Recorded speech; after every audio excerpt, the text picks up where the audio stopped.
selamat sore pemirsa dan apa kabar pemirsa TVR Parlemen dimanapun Anda berada. Berjumpa kembali dalam program TVR 17 maksud kami bersama saya Anggun Oktarini.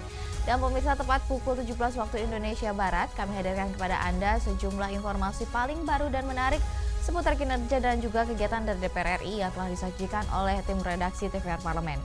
Dan pemirsa, inilah TVR 17 lengkapnya.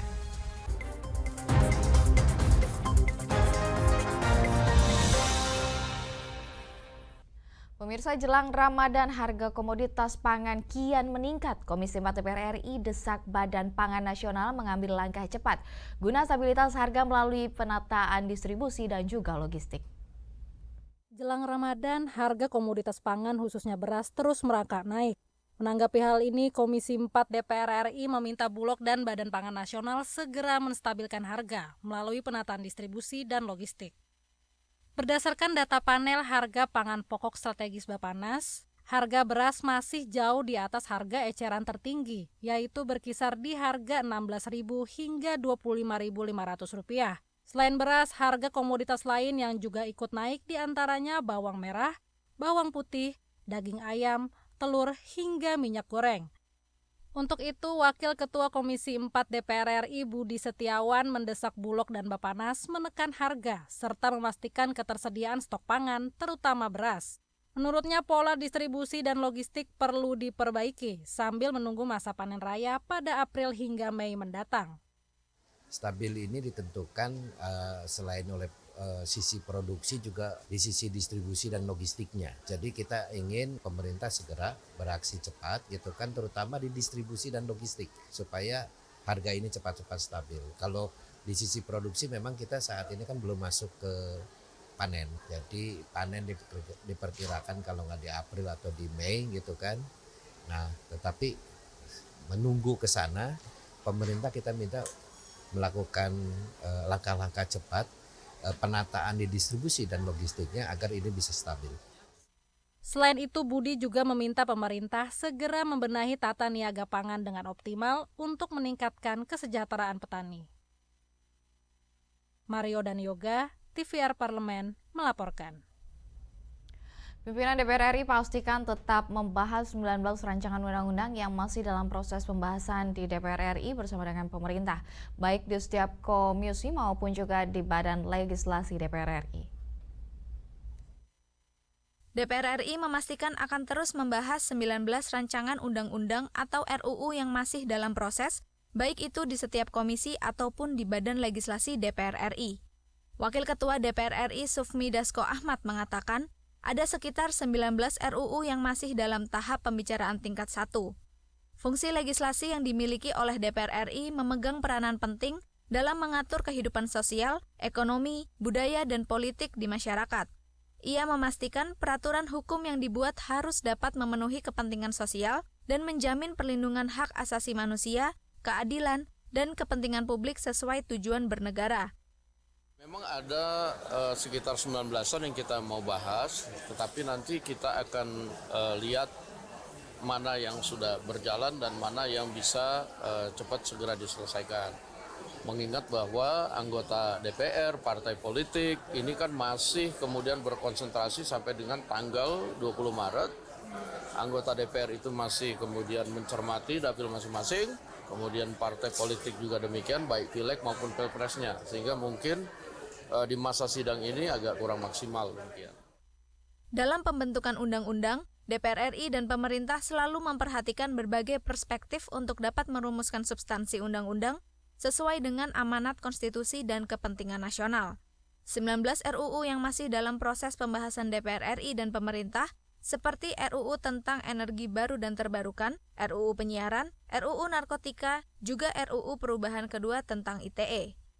Zikri dan Denus, TVR Parlemen, melaporkan. 3, 2. Dan pemirsa, Komisi 10 DPR RI setuju dan juga dukung rekomendasi permohonan pemberian kewarganegaraan ketiga pemain naturalisasi Tim Nasional Sepak Bola Indonesia, serta dorongan untuk Kemenpora dan PSSI lanjutkan roadmap terkait dengan program pembinaan sepak bola Indonesia dan juga mengembangkan segala potensi yang ada. Komisi 10 DPR RI menyetujui dan mendukung rekomendasi permohonan pemberian kewarganegaraan kepada Ragnar Oratmangun, Tom Haye, dan Martin Pes sebagai pemain naturalisasi untuk Tim Nasional Sepak Bola Indonesia.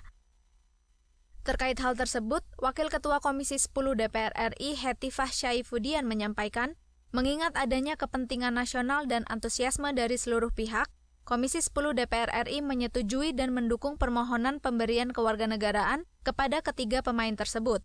Ya, pertama-tama tentunya kami mengucapkan selamat ya kepada Ragnar, kemudian juga Tom dan Martin, karena kami sudah menyetujui proses naturalisasi yang tadi diajukan oleh pemerintah dan juga PSSI, mengingat adanya kepentingan nasional ya, dan kalian kelihatan begitu antusias untuk menjadi bagian dari tim nasional Republik Indonesia nih. Anggota Komisi 10 DPR RI Putra Nababan menambahkan, dengan penambahan ketiga pemain naturalisasi tersebut, Tim Nasional Indonesia diharapkan dapat meningkatkan peringkat dunia sepak bola Indonesia. Pemain-pemain yang telah kita naturalisasi selama 5 tahun terakhir ini selalu dimonitor perkembangannya, selalu dilihat prestasinya. Karena menaturalisasi seseorang itu bukan sebuah pekerjaan yang seperti membalik telapak tangan. Itulah satu komitmen memberikan kewarganegaraan, menempatkan mereka sebagai anggota dari member dari skuad nasional kita gitu ya. Itu adalah satu pekerjaan yang serius dan proses yang serius, sehingga hasil kerja selama 5 tahun ini harus dievaluasi. Ferdian dan Gunarso, TVR Parlemen, melaporkan. Pemirsa, kenaikan harga dan juga kelangkaan bahan pangan jelang Ramadan menjadi pil pahit yang harus ditelan setiap tahunnya. Informasi selengkapnya akan kami sajikan sesaat lagi. Tetap bersama kami di TVR 17.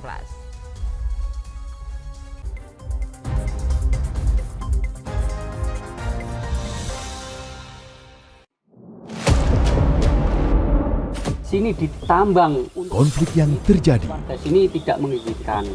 masalah yang tersisihkan menjadi kesenjangan sosial. Ya namanya rakyat kecil gak bisa apa-apa, mau komplain juga gak didengar. Sebab apa? Itu menyangkut isi perut kami semua. Bagaimana memutus keterbatasan untuk didengar? Jadi kalau misalnya masyarakat sudah merasa tidak lagi ada yang memperjuangkan aspirasinya, maka masyarakat memang sangat berhak untuk meminta dewan yang mewakili mereka di parlemen. Kami menyusuri batas-batas peristiwa, mengurai berbagai polemik yang terjadi, meluruhkan suara-suara marginal, menjadi nyata dalam setiap aspirasi, melaksanakan tugasnya sebagai wakil rakyat. Saksikan Aksi Dewan setiap hari Senin dan Rabu pukul 10.30 waktu Indonesia Barat, hanya di TVR Parlemen.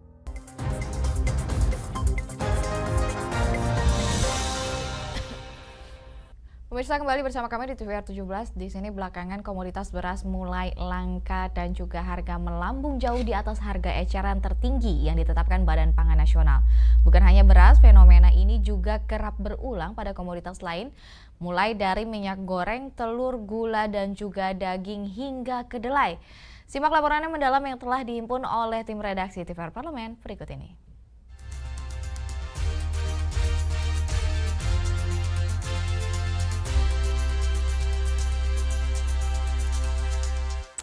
Telur sudah 29.000. Daging akan naik menjelang Ramadan. Kemudian ayam akan naik. Ini kan sudah sekian puluh tahun ini. Sekian puluh tahun selalu kejadian seperti ini, apalagi jelang hari-hari besar keagamaan apa. Operasi pasar, sudah itu aja. Jangan hanya di pasar modern, tapi juga pasar tradisional. Karena mohon maaf, tidak semua masyarakat kita berani masuk ke pasar modern.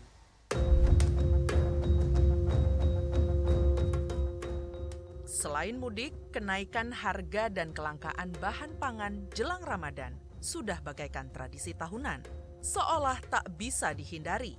Setiap tahunnya, masyarakat selalu dihadapkan pada kondisi sulit mencari beberapa komoditas pangan. Dan kalaupun ada, harganya sangat tinggi. Belakangan, komoditas beras mulai langka dan harganya melambung jauh di atas harga eceran tertinggi yang ditetapkan Badan Pangan Nasional. Bukan hanya beras, fenomena ini juga kerap berulang pada komoditas lain, mulai dari minyak goreng, telur, gula, daging, hingga kedelai. Menyusutnya lahan pertanian menjadi salah satu penyebab anjloknya produksi pangan. Berdasarkan data Kementerian ATR BPN, alih fungsi lahan pertanian mencapai 100.000 hektar setiap tahunnya. Dengan begitu, produksi padi diperkirakan turun sebanyak 174.800 ton setahun. Padahal, rata-rata kebutuhan beras nasional mencapai 35,3 juta metrik ton per tahun dan terus meningkat terutama di momen Hari Raya Keagamaan. Alih-alih mengatasi permasalahan dari akarnya, pemerintah justru mengambil jalan pintas impor yang seringkali merugikan petani. Berdasarkan Undang-Undang Perlindungan Lahan Pertanian Pangan Berkelanjutan, setiap melakukan pembukaan lahan, pemerintah seharusnya merelokasi lahan pertanian, sehingga produksi pangan bisa memenuhi kebutuhan masyarakat. Ini harus segera diantisipasi oleh pemerintah lewat langkah-langkah yang konkret. Yang pertama tentu mengendalikan harga kebutuhan pokok itu.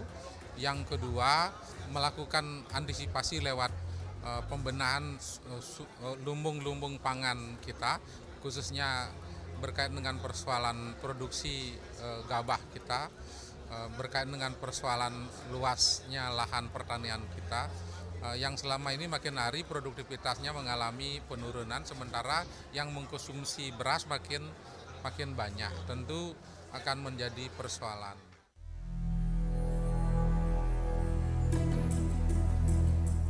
Nyatanya, impor yang dianggap sebagai solusi tak sanggup menekan harga pangan. Akibatnya, inflasi meningkat dan menekan daya beli masyarakat. Padahal, pemerintah mempunyai cita-cita besar melakukan swasembada pangan. Tapi terus menyusutnya lahan pertanian menjadi bukti bahwa swasembada pangan hanyalah angan-angan. Ini kan justru kebijakan yang tidak berpihak kepada rakyat. Mestinya pemerintah bisa mengantisipasi, stabilkan harga beras. Kemudian justru petani mesti didorong dan mesti diberikan satu stimulus gitu ya. Dan petani kita itu kan sekarang kebanyakan tidak punya lahan gitu. Mereka ada petani-petani penggarap. Jadi bagaimana kebijakan yang mensejahterakan petani ya, dan juga kita dorong Kementerian Pertanian ya yang mengurusi para petani ini juga bisa memperhatikan petani agar petani ini bisa memiliki lahan ya. Sudah saatnya pemerintah serius karena persoalan pangan menyangkut perut ratusan juta rakyat yang harus diurus. Pemerintah harus mengambil langkah konkret agar petani dan masyarakat tidak terus menjerit. Kepentingan rakyat harus diakomodir agar efek domino tidak terus bergulir. Pemerintah harus memecah masalah-masalah struktural dengan memperbaiki tata kelola pangan, membenahi data pangan, meningkatkan produksi, mencetak lahan persawahan baru, membangun lumbung pangan, serta menggulirkan investasi dalam penguatan riset dan penelitian di bidang pangan. Indonesia pernah berjaya. Kini, jangan biarkan swasembada pangan hanya menjadi asa. Program membangun kedaulatan pangan yang selama ini dijalankan belum menunjukkan hasil yang efektif.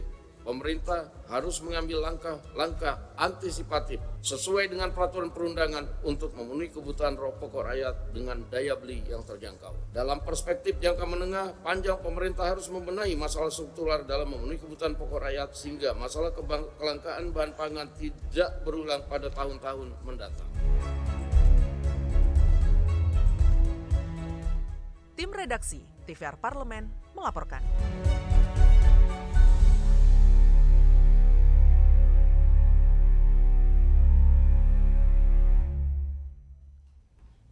Indonesia merupakan negara maritim dengan luas wilayah laut Indonesia mencapai 5,8 juta kilometer persegi yang masih bisa dioptimalkan kemakmuran rakyatnya. Dan di sini informasi selengkapnya akan kami hadirkan usai jeda berikut ini. Tetap bersama kami di TVR 17.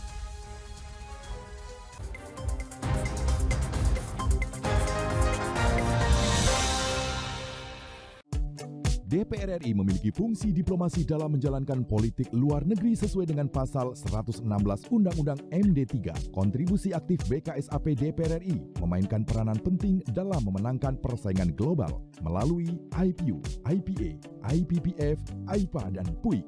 BKSAP memiliki komitmen yang tinggi dalam krisis kemanusiaan dunia. Fungsi diplomasi dijalankan untuk mendukung upaya pemerintah dalam melaksanakan politik luar negeri.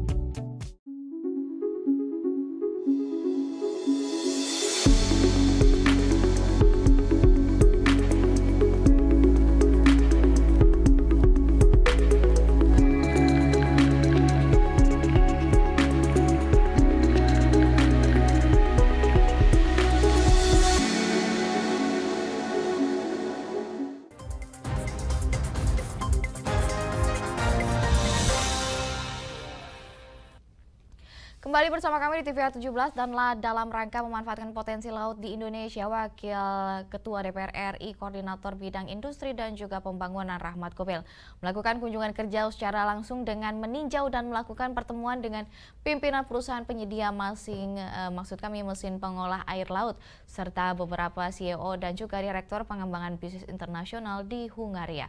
Berikut laporan selengkapnya bersama rekan kami Syamsul Fajri. Ya, terima kasih. Selamat sore pemirsa TVR Parlemen. Saat ini saya sedang berada di Hungaria, tepatnya di kota Budapest. Dan saya dapat informasikan bahwa Wakil Ketua DPR RI, Koordinator Bidang Industri dan Pembangunan, Bapak Rahmat Gobel, melakukan kunjungan kerjanya secara langsung dan meninjau, serta melakukan pertemuan dengan pimpinan perusahaan penyedia mesin pengolahan air laut dan beberapa CEO terkait dengan Direktur Pengembangan Bisnis Internasional di Hungaria. Dalam pertemuannya, Bapak Rahmat Gobel didampingi oleh anggota DPR RI Charles Melkiansyah dan Dubes RI untuk Hungaria. Saat kunjungan kerja, Bapak Rahmat Gobel menyampaikan jika Indonesia sangat membutuhkan teknologi ini, yakni teknologi pengolahan air laut menjadi air minum dan air bersih. Oke, baiklah pemirsa, untuk lebih lengkapnya berikut petikan wawancara saya dengan Wakil Ketua DPR RI, Bapak Rahmat Gobel. Kunjungan saya ke Turki, Istanbul dan dilanjutkan ke Hungaria ini adalah untuk melihat dan diskusi dengan para pelaku yang perusahaan teknologi yang bergerak di bidang untuk penjernihan air, ya, karena khusus di daerah Indonesia Timur, lebih khusus lagi di Gorontalo itu kita masih sangat kekurangan masa kebutuhan akan air jernih, apalagi air minum. Nah, oleh karena itu saya mendapat diinformasikan bahwa di Turki ini ada teknologinya lebih bagus dan lebih murah. Nah, oleh karena itu saya datang kemari setelah sebelumnya saya di Istanbul diskusi dengan perusahaan teknologi yang mendevelop dan akan sistem, baik itu dari air laut maupun dari air sungai maupun yang lain.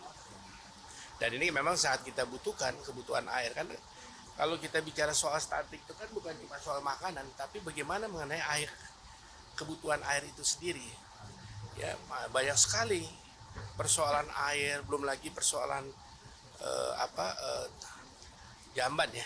Itu juga punya yang harus kita benahi gitu untuk membangun masyarakat yang hidup sehat dan lebih baik gitu.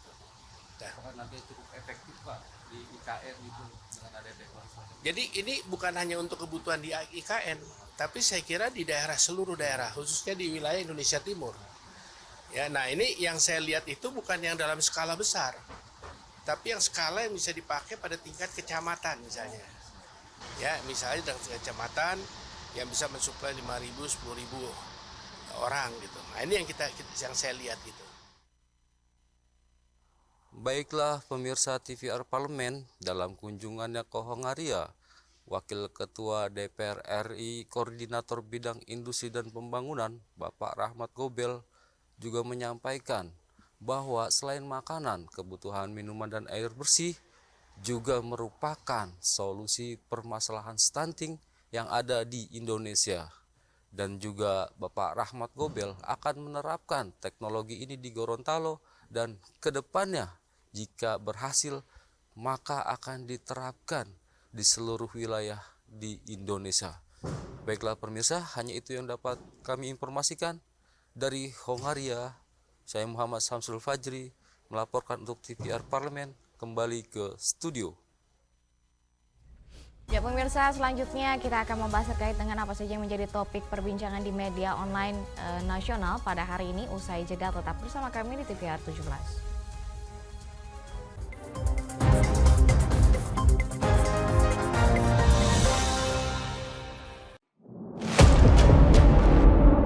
Sini ditambang. Konflik yang terjadi, Sini tidak mengizinkan. masalah yang tersisihkan menjadi kesenjangan sosial. Ya namanya rakyat kecil gak bisa apa-apa, mau komplain juga gak didengar. Sebab apa? Itu menyangkut isi perut kami semua. Bagaimana memutus keterbatasan untuk didengar?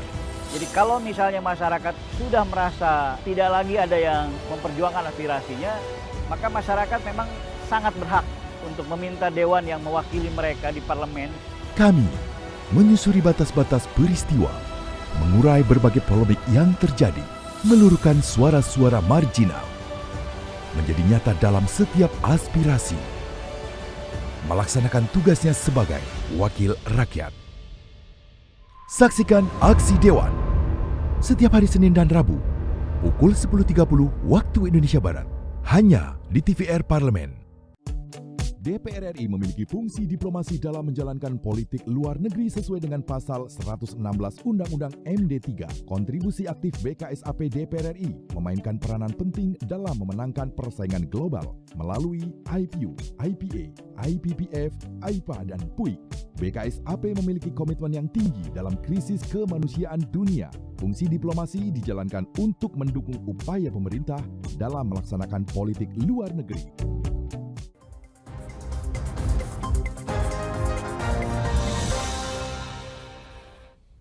Pemirsa, kembali bersama kami di TVR 17 dan kita akan memasuki segmen media online nasional, dan mari kita simak isu apa saja yang menjadi sorotan media serta tanggapan dari sejumlah anggota dewan. Bersama rekan kami, Zia Ulbar.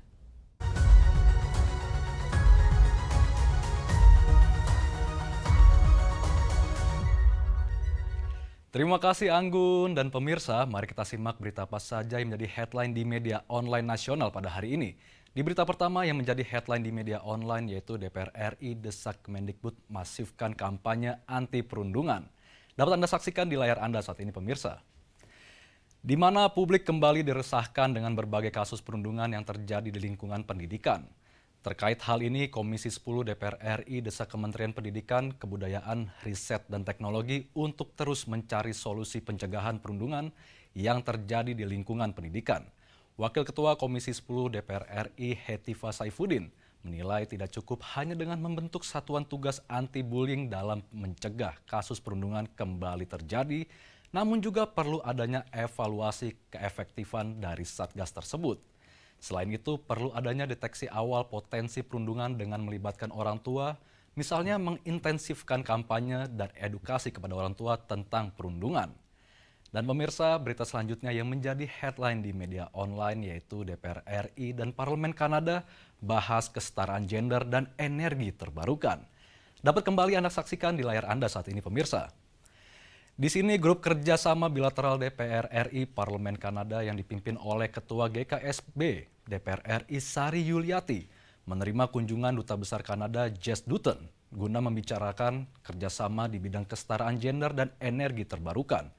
Peningkatan skill bagi para wanita dinilai sebagai hal yang penting dan sejalan dengan hal ini pemerintah Kanada mempunyai program konkret khususnya bagi wanita yang berada di taraf ekonomi menengah ke bawah. Sebagaimana diketahui secara historis, hubungan kedua negara sudah dimulai sejak tahun 1948 yaitu di tengah usaha Indonesia mencari dukungan politik serta pengakuan internasional di forum PBB atas kemerdekaannya yang diproklamasikan 17 Agustus 1945. Dalam hal ini, Jenderal McNaughton, Kanada, selaku Presiden DKPBB, berperan dalam menentukan keberhasilan diadopsinya suatu resolusi yang pada akhirnya menjadikan Indonesia sebagai negara yang berdaulat. Dan pemirsa, itu tadi headline di media online nasional pada hari ini, yaitu mengenai DPR RI desak Kemendikbud masifkan kampanye anti perundungan, serta DPR RI dan Parlemen Kanada bahas kesetaraan gender dan energi terbarukan. Sekian dari saya, kembali ke rekan Anggun.